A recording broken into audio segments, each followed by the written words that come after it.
Mengerjakan sholat niatnya harus semata-mata karena Allah, jangan karena yang lain, ya. Sebagaimana kalian hari ini puasa semuanya enggak? Puasa maghrib semuanya. Kalian diajari niat puasa semata-mata imanan wahtisaban, semata-mata karena panggilan iman, berharap ridho Allah Subhanahu wa ta'ala. Jadi harapan kita, sholat kita, puasa kita, seluruh amalia yang sudah kita lakukan selama bulan suci Ramadan hingga sampai hari ini, semoga jadi amal yang diterima di sisi Allah. Siji diantaranya nalika sholat kedah betul-betul diniati oleh ridhani Allah. Sejone musolli kedah krono Allah.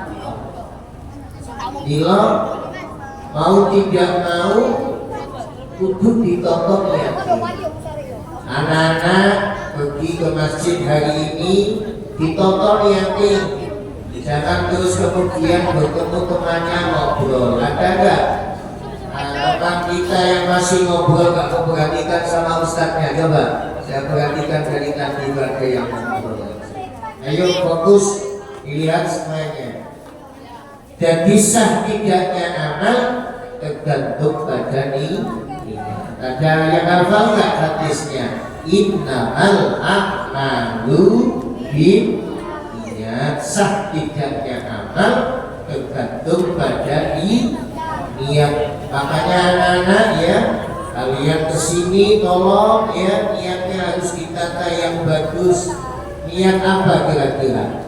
Mencari ilmu, bukan mencari bukan nyari kue, gak boleh gak boleh panitia sudah tahu anak-anak kalian sudah disediakan semuanya makanan sesuai dengan selera kalian semuanya. Makanya kami mohon ketika hadir ke majelis taklim duduk yang rapi, tenang, jaga lisan, ya, fokus biar kalian pulang mendapatkan ilmu yang bermanfaat. Coba dihafalkan sekali lagi hadis tentang niat. Innamal a'malu, sah tidaknya amal tergantung pada niat. Amal apa saja anak? Ketika kalian sekolah, ya, ditonton niati ini boleh diridani Gusti Allah. Ketika kalian menuju ke majelis taklim ditonton niati. Ketika kalian puasa niati ditonton. Lebih-lebih ketika sholat ayat sidabiha wajhallah wahdah. Jadi niat betul-betul ikhlas mata-mata mengharap ridho Allah Subhanahu wa ta'ala. Makanya anak-anak diusahakan dilatih sampai kalian bersaksi. Biar ibadah kalian betul-betul diterima oleh Allah. Biar kedatangan kalian ke sini betul-betul dinilai ibadah. Coba hari ini hari yang keberapa kita puasa? Hari yang ke-11. Ibadah tarawihnya hari yang keberapa kira-kira? Masih aktif menjalankan ibadah sholat tarawih? Masih aktif, usahakan sampai di penghujung bulan suci Ramadan. Makanya ya, Allah memerintahkan kepada kita semuanya ketika menjalankan ibadah, ya, semoga kita betul-betul hanya mengharap ridho Allah Subhanahu wa ta'ala. Kemudian yang kedua, wa yakuna ma'ulahu wa al-busuru wa musallahu amalun. Dalam kitab Surat Taufik, syarat diterima sholat kita di hadapan Allah, di samping ketika kita sholat semata-mata mengabdi hanya kepada Allah, di samping itu diperhatikan agar sholat kita ini diterima, makanan yang kita makan, ya, minuman yang kita minum, pakaian yang kita buat sholat, pakaian yang nantinya kita buat sholat, ya, tempat sholat kita harus betul-betul halal, ya, harus betul-betul berada dalam ridho Allah Subhanahu wa ta'ala. Makanya anak-anak dijaga makanannya, dijaga pakaiannya, dijaga tempat sholatnya, harus betul-betul dari yang dari rezeki yang halal. Nah inilah anak-anak, karena kalian diajari sejak kecil belajar, ya, mulai PAUD, TK sampai SD, MI, ya, SMP, Sanawiyah, SMK, SMA, sampai nanti kuliah. Ini tujuannya agar kalian menjadi manusia yang baik, ya. Diusahakan jangan sampai kalau ada makanan bukan miliknya jangan dimakan, kalau ada minuman bukan miliknya jangan diminum. Ada nggak teman di antara kita yang suka nyuri makanan temannya? Ada nggak? Ada. Ya, ada nggak yang suka nyuri minuman temannya? Ada nggak yang suka nyuri uang temannya? Usahakan tidak boleh, karena itu bukan milik kita. Jika terpaksa kamu makan, ya, maka makanan itu, ya, menjadi makanan yang haram, ya, dimurkai Allah Subhanahu wa ta'ala. Makanya lewat pendidikan puasa, ya, kalian diajarkan bagaimana kita, ya, berusaha merasakan betapa susahnya rasa lapar dan dahaga. Ini tujuannya biar empati, rasa kepedulian kita kepada sesama manusia tersentuh, sehingga kita secara langsung, ya, berusaha menjadi orang yang suka menolong orang lain. Makanya usahakan, ya, agar sholat kita diterima oleh Allah. Jika itu bukan milik kita, jangan terima. Jika itu bukan hak kita, jangan terima. Setuju? Biar sholat kita diterima oleh Allah Subhanahu wa ta'ala. Ya, tadi yang pertama apa? Satu, niatnya harus mata-mata ikhlas karena Allah. Dua, dijaga makanannya, pakaiannya, tempat sholatnya harus dari harta yang halal. Karena jika tidak halal, ibadah kita, sholat kita tidak diterima oleh Allah Subhanahu. Makanya anak-anak, kalian ketika sholat, ya, usahakan berpakaian yang rapi, suci, ya, karena kita menghadap kepada Allah. Usahakan, ya, pakaian yang rapi, suci. Seperti mas ini siapa namanya? Mas Nathan, pakai yang takwa, iya, pakai topi, pakai sholat, topinya digangan begini. Ya, ketika sujud tidak ada lagi topi, ini topi. Nah, karena mau sholat begini. Nah, itu halal ketika sujud harus begini. Nah, ya, yo, rambutnya begini. Kita ini rambutnya. Ya. Nah ini pakaiannya harus bersih, suci, tidak hanya bersih tapi pakaiannya harus miliknya sendiri, ya, biar sholat kita diterima oleh Allah. Kalau masuk masjid harus penuh etika, ucapkan salam, ya, baru setelah itu mendahulukan kaki baru setelah itu doa masuk masjid. Ada yang hafal nggak? Doa masuk masjid, ayo. Bismillah.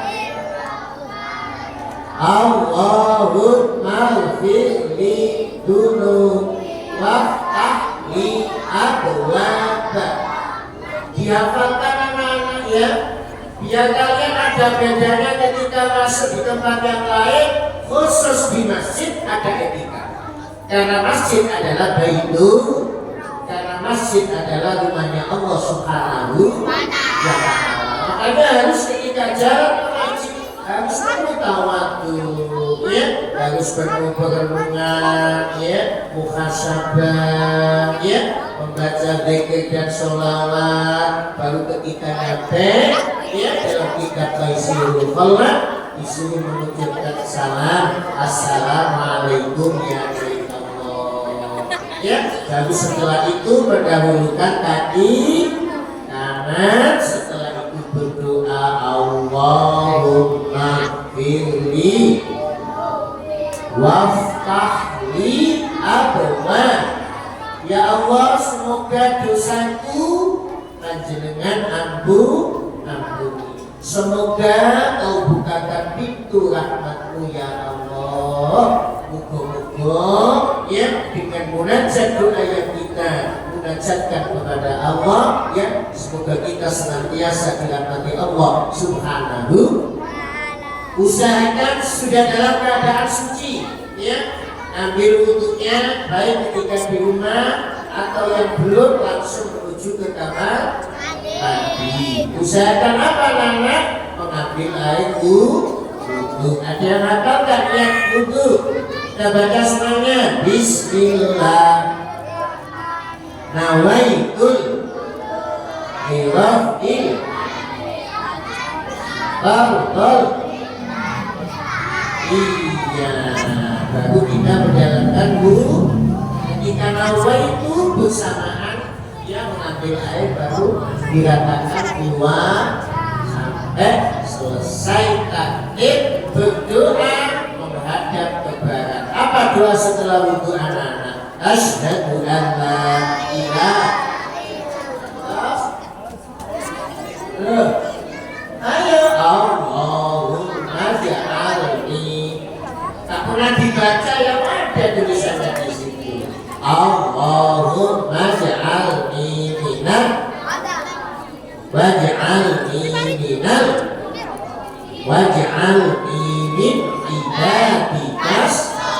Dibaca dan dihafalkan sampai memasuki ke masjid baca sholawat ya Allahumma sholli ala Muhammad 3 kali. Kalau bisa baca surat Al-Qadar inna anzalnahu fi lailatin.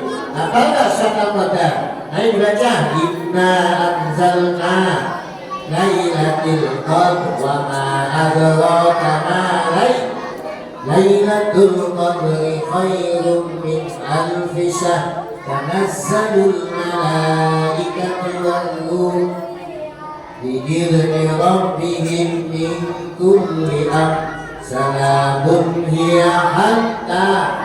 Dibaca mulai baca sana inna anzalnahu fi lailatul qadr selesai. Kalau bisa 3 kali kita baca sholawat cari shaf yang terdepan ya. Tolong ketika sholat arahkan membiarkan mata kita ke tempat sujud. Ya.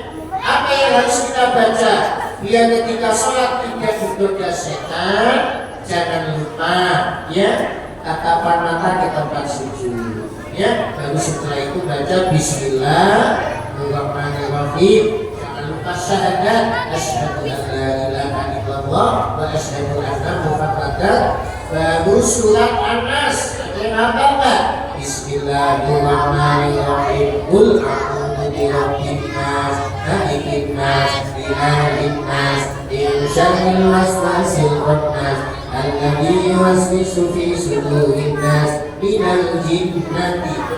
Memohon kepada Allah sebelum sholat, semoga ketika sholat tidak diganggu sama setan.